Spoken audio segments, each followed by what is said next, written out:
Welcome to the I Fired My Boss franchise podcast. My name's Dan Claps, founder and CEO of Franchise Playbook, a franchisor platform where we create, own, and operate dynamic franchise brands in the mobile services space. And my life's goal is to help people just like you fire their boss and become a business owner.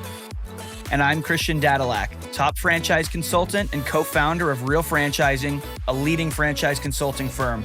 And together, we're on a mission to help people fire their boss, hire themselves, and live the American dream through franchise ownership.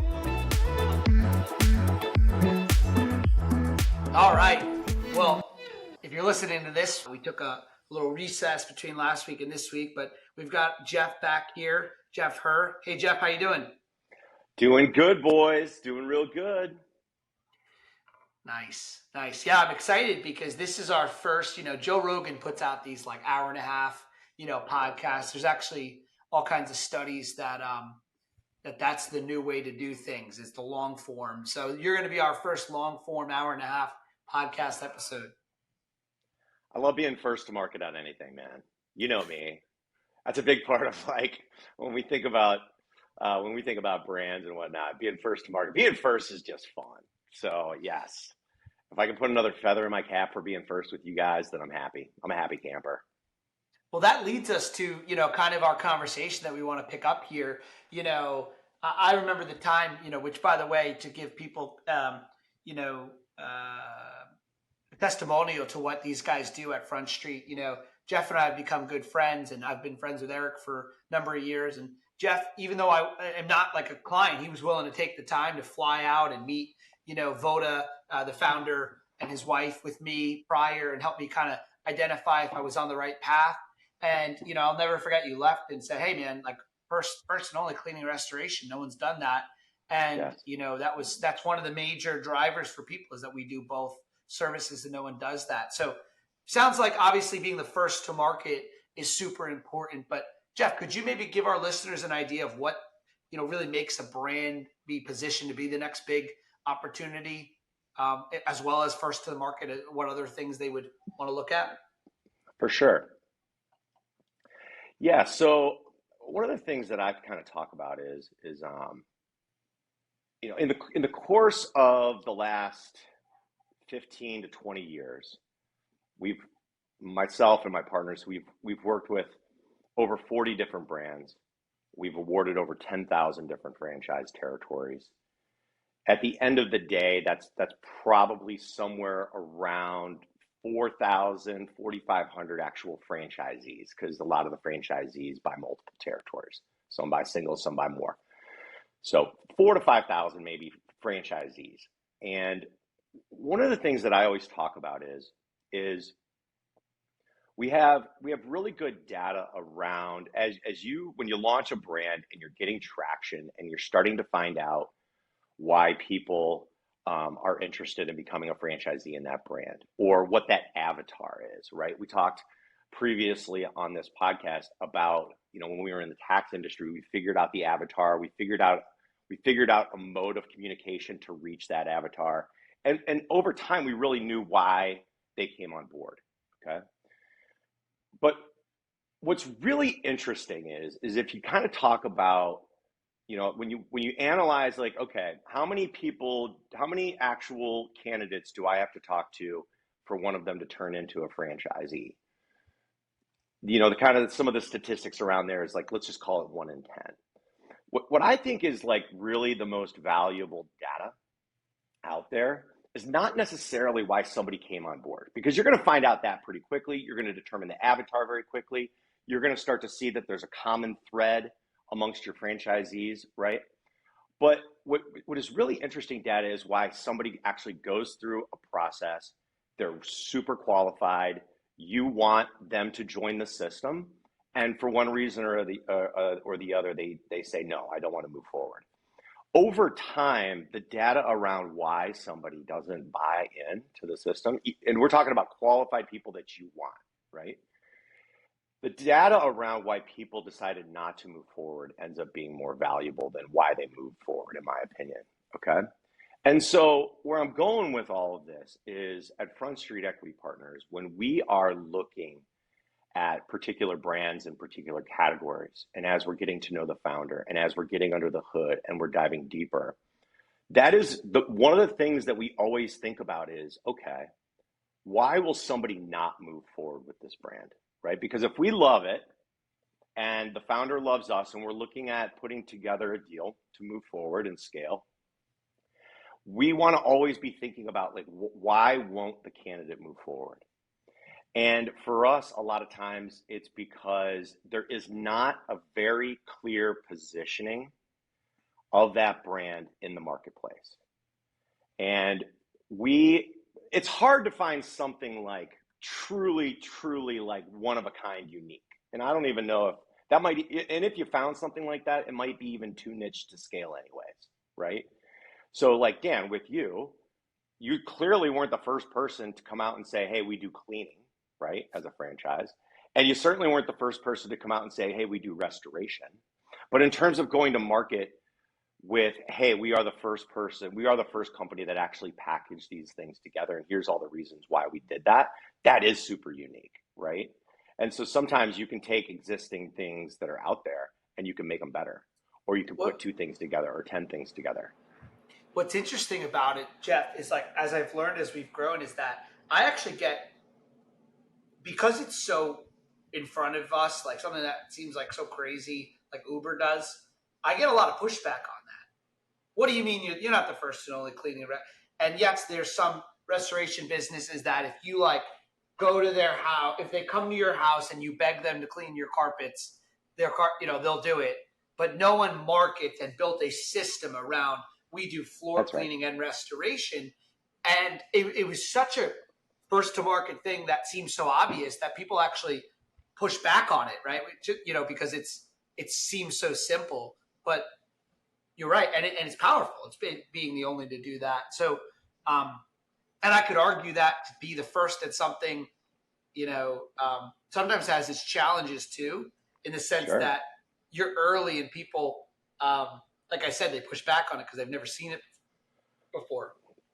If you do come out with a brand that is really unique and you are kind of first to market, yes, you're going to invest a lot of time, money, and energy into creating that market around that brand.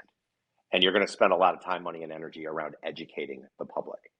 And to some extent, when somebody does get out there first, you're always going to get your copycats. I mean, we've seen it in franchising. It's a part of what it is. But what is really critical is that you have something very defined around what makes you unique. One of the things that we always look at, and we've kind of put it up on the whiteboard, is we talk about points of differentiation versus like points of parity, right? So sometimes we'll talk to founders and we'll say, okay, so who are your competitors in the marketplace? And what is it that you do different? Like, how are you different? And where it gets a little frustrating sometimes is when they say, well, our service is better. That's very admirable. And it might even be true, but it's very difficult. That's a subjective term, right? We're faster, we're better. If you have some defining pieces around that, maybe you have the highest net promoter score in your category. Maybe you have the most amount of 5-star reviews per location in your category. That's definitely a way of showing that, hey, you have something that's different and it maybe is better. But at the end of the day, like we like to find businesses where you really can have a proprietary process, because maybe you have proprietary equipment. Maybe you have proprietary products that you use for your service. There has to be something out there that you can build and scale, that you can own and protect and be the best in the world at. Dan, we've talked about it, right? If you're going to do something, why not? You got to be aspirational, and you better want to say that, like, we're going to be the biggest, we're going to be the best, we're going to be the strongest, bigger, faster, stronger than everybody else. And that is really exciting. And as a strategic investor, as a strategic advisor, those are the types of brands that we want to work with. We want to work with brands that have something that can be defined, something that is objective, something that is data driven around a process, around equipment, around product, something that they can own, something they can be the best in the world at. And we think we can bring a lot to the table to help that process along, but we got to get behind a strong founder as well. Strong founders are incredibly important.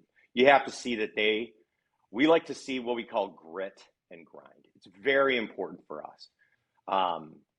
We love founders' stories, and in that story, we want to hear about what the journey has been. But as we're listening to that journey, as we're listening to them tell that story, it's very important for us to hear about the downside, the pitfalls, like the times they stubbed their toe on the business, the will and the grit and the grind. I mean, Dan, when we heard the founder of Voda, like the original founder of the business, like his story was so compelling, so amazing. And that's, people want to be led, right? Franchisees, franchisors doing it together, building something together. But people want guidance. They want leadership, and they want to know that somebody's been in the trenches before and has built through that. So that's another big thing that we look for. And when you can kind of take that and you have real points of differentiation and you have real brand positioning and you have a strong founder, then we can sometimes sprinkle in a lot of the rest to really make it grow. It makes sense. And, it's interesting, Jeff, because like when I think about the founder component, the grit to me, because grit, you don't lose your grit, right? Like that doesn't go away. So then they're going to have the grit. Like Dragon has amazing grit at making things happen as a partner in Voda. And then, consistency, I think, is important as well. Like I remember I was looking at two companies and we talked about them. I was talking to two companies, one that was more restoration and one that was, that's Voda. And then I started to look at the founder. I made a check. I remember making a pro and con list of the two founders. And one of the things I found was like just consistency. Like, and obviously, I'm not saying because of this, but like, one was like married with a family and like had a very consistent business. The numbers were the same every month and every year, and the goals every year were the same. And I felt like, hey, you know what? This person's not going to call me up and say like, hey, where's my check? If we're going to make a commitment to a 3-year plan and not take distributions for 3 years because we're looking at enterprise value, well, we got to stick to that, right? And a lot of times that comes through consistency. So like, there's a lot to that too, right? Because sounds like you got to find a combination of someone who's hungry and gritty, but they also can't be like trying to make $1 million a year today. They got to be able to like sustain some time. Because as much as I do, franchising is a long game. You don't make money usually right away. That can't be the focus. The focus, first of all, the focus of what we're doing here and what you guys do is you got to build a brand. And if you focus on paying homage to the brand, every decision that you make has to be for the benefit of the brand, not for personal benefit, not for financial benefit. It has to be to benefit the brand. And if you do that consistently over time, you will win. And that's where you'll end up. But it takes a lot, right? I mean, you start out with things like points of differentiation and positioning and brand and something unique. But at the end of the day, like there has to be other critical pieces of the business that can be scaled. And I'll give you some examples here. One of the other things that we dive into pretty deeply is the labor component, right? I think that it's pretty well known out there right now that labor is a challenge for a lot of businesses. And for some businesses, maybe it's a challenge for more for some and less for others. But certainly, this is like the first time that I can kind of remember in terms of being in business where getting the right quality people on the bus, from a franchisee level, right? Being able to hire employees is more challenging now, right? And so one of the things that we really look at when we're analyzing the business is the labor component. What is the environment today in terms of acquiring great labor for my business? Because building a business, building a brand, it's a talent war, right? I have to have better talent than the next guy. I got to have better talent than my competitors, right? That's how it works in sports. People with the best talent usually win, right? It's a real critical component. So do I have a business that can attract the best talent in my industry, in my market, right? And if the answer to that is it's going to be really hard to find quality people, or the existing business is seeing high churn, high turnover with employees, you have to assume that it's even going to be more difficult for franchisees. And so if you're in an industry where it's going to be difficult on the labor component, then what about the business? What about the brand can make it more attractive, right? What can make it stickier for people that are employed to outperform too, right? It's not like you just want employees. You want employees that are going to move the needle with the business. How complicated is what your employees do at the unit level, right? And if it is complicated, then what's the process to make it easier for them, right? Because that can really stand out. If you've created a component around this that makes it easier for the labor component to do their job, it's going to be easier to hire those people versus your competitors. Or it might be easier for you to recruit those people over from your competitors, right? And that's what we want. We want the best performers. We want them to perform at a high level. And then the other thing too is that from a franchisee level, how easy or difficult is it going to be to manage the amount of employees? How many employees does the business need? What we see when we look at the brands that are kind of coming to market in the franchise landscape right now, a big thing of what these brands are getting out there in terms of with candidates is the simplicity of a labor model. I'm telling you. And from a franchisor positioning, you have to be very clear when you're walking a candidate through the process or with actual franchisees, like how you're going to acquire the best talent. So talent is a big thing. Then in addition to the human resources component, the other thing that we really dive into deeply is customer acquisition, right? And Dan, that's something that you and I have kind of talked about in the last 30 days too, is what do you have with your franchise company that makes it easier to acquire customers? A lot of the brands that we've built have been around health, wellness, fitness, beauty. Part of that was by design. I mean, that's probably half the brands that we've built over time have fit into those 4 categories. And that was by design because they had a viral nature to these businesses in terms of customer acquisition. When the services that we were providing to the end user, the customer, helped them feel better and look better, if they walked into the business and walked out looking better and feeling better, guess what? They would share this with others. And so we like that viral nature around customer acquisition. Everybody talks about the most effective form of marketing with the highest closing ratio is word of mouth. Everybody knows that, right? It's not a mystery, but does the business have the potential of word of mouth? Because if your business has a reoccurring customer, whether they're on subscription or they're on membership, we want to make sure that we've got an army of customers out there referring their friends and family to our business. It makes it easier to succeed. If you have to use more traditional methods 100% of the time to acquire a new customer, it could be more challenging. It could mean that the marketing budget has to be a higher percentage of your revenue, right? If you can find a business where more than half of their customers, their new customers, are coming as referrals from existing customers, guess what that means in terms of your marketing budget as a percentage of your revenue? It's lower. And if in each category of expense, if it's lower, what does that mean? More margin, more profit, right? So we know how hard it is on the labor side. We know how hard it is on the customer acquisition side. So can we find brands and businesses and categories where it's easier to operate? And hopefully it's easier to operate because of something proprietary in nature, right? You know what? And so when you start to, I'll kind of round this out and then we can get more conversational here.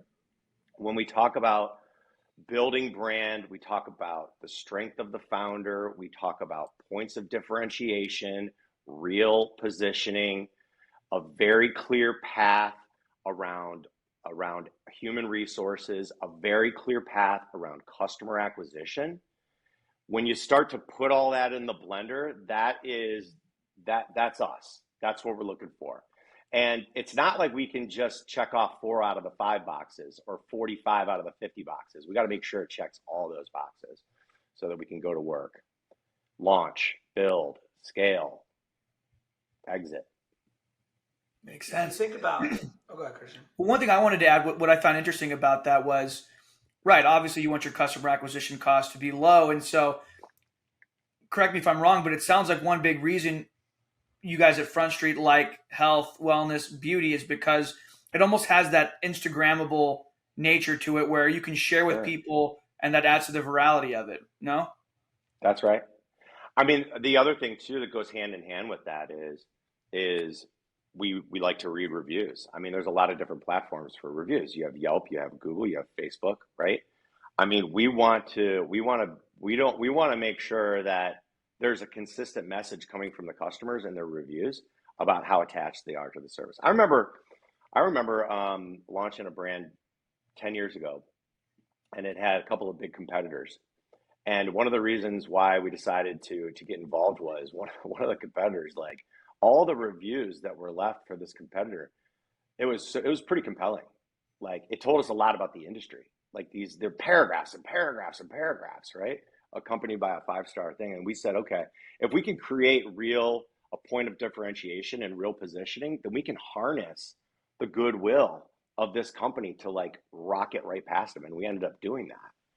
So sometimes I talk about, look, if you can, sometimes going into a marketplace and having competitors is really good. You can leverage that, right? They've seeded the market. And if you actually have something that's very different and provides more value to the customer, you can win. And you can win just by leveraging them and rocketing past them as well. So what I've learned with franchisors, if you think about like the next big franchise in an industry or vertical, I think the best ones, when you talk about customer acquisition, they flip the model on its head, or really they do what I think the best franchise do, which is I first got into Voda thinking I'm going to award franchises and then I'm going to help them find customers. Okay. And what I've learned to switch our mindset around is no, let's be so obsessed with creating customers nationally in every market as much as we can. Yes. Let's make it where the phone is. Oh, we need Jeff. Come on, please buy this territory because we're losing business, right? So, for example, we're working on an entire, regional accounts and building out, business on the corporate side where it's like, dude, we need a franchisee in this market. You please buy because we got people ready to buy. We got customers ready to use this. Now, of course, you're never going to replace local selling. You need to be out there locally selling as franchisee. Otherwise, I would just open corporate stores. But like that to me is what really makes a brand go supersonic, right? Is they're right. Like laser focused. Like you're one of your brands. A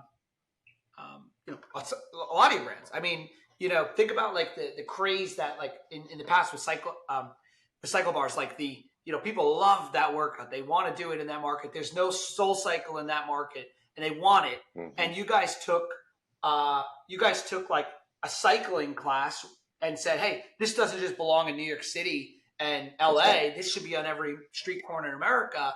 And the demand was there, Yep. That's right. But yeah, I agree with you. Like customer acquisition's key. If the phone's ringing off the hook, you're good. And the other thing too is it's like, look, everything can be relative. What I was talking about in terms of customer acquisition is you do have to have a metric around how much does it cost to acquire a customer and how much of that is a percentage of the revenue, right? We're talking to a brand right now that is a subscription-based business where the average customer is spending $50,000 a year.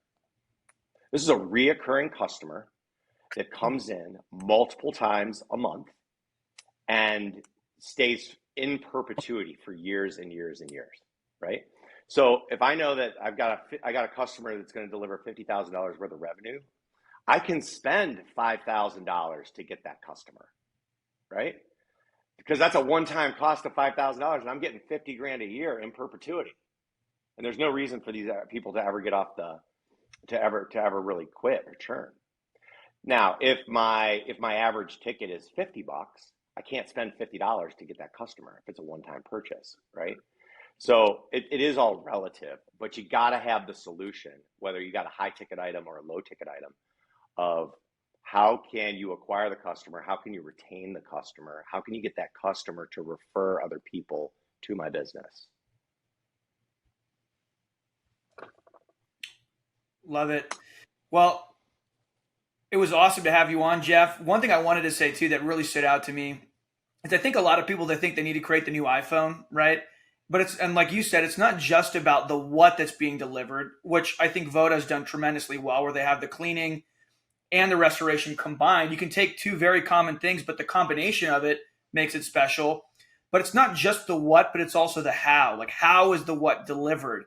And having a process for doing that that's different from the marketplace. Is the customer journey and that experience better than what's out there? So I think that that's tremendously valuable for our listeners to just understand that mindset there, because you don't need, and having competition, like you said, isn't necessarily bad, because they've seeded the market, they've educated the local customers, so you don't have to carve out a whole new category. You just go in there and just bring it up a notch or 10,000 notches, and you just deliver it better. And you can have a winning business if you do it that way, and a winning brand. So I thought that was tremendous. So Jeff, thanks so much for coming on, man. Dan, amazing to see you as always. Jeff, where could our listeners learn more about you? Yeah, I would direct them to anybody that's interested in learning more about who we are and what we do and our capabilities. You can go to Front Street EP, like E as in Edward, P as in Paul.com, frontstreetep.com. Awesome. Well, thanks so much, Jeff, for coming on. This was incredibly valuable for the audience, I'm sure, as well as for me. And everyone else, thanks for tuning in. We'll see you on the next episode. Make sure to subscribe, leave a review, and I hope you have a good rest of your day. Take care. Cheers. You're f***ing fired. If you want to say those words to your boss, make sure you head on over to ifiredmybosspodcast.com and fill out the form to schedule a no-cost consultation. And if you enjoyed this episode, make sure to subscribe, leave a review, and share with a friend who might also want to fire their boss.